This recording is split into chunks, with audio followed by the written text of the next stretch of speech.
Hej igen, her er min videodagbog nummer 4.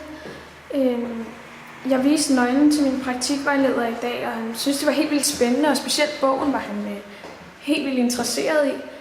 Men så senere, så sagde han, at jeg ikke kunne være i praktik der længere.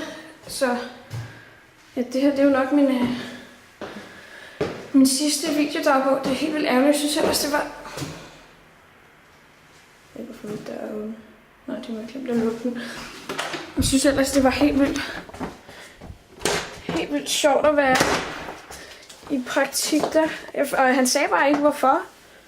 Altså, jeg ved ikke, resten af min klasse er stadig i praktik. Det er helt vildt underligt. Men her står det altså ikke.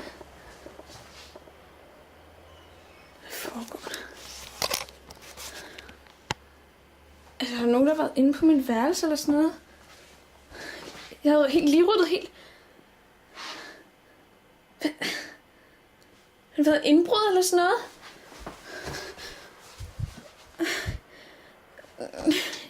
Min computer er jo stadig...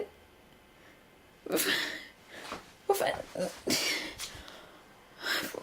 Hvor er det mærkeligt. Hvorfor har de så ikke stjålet det der? Nej. Hvad med bogen? Måske har de været ude efter bogen. Nej, den er stadig.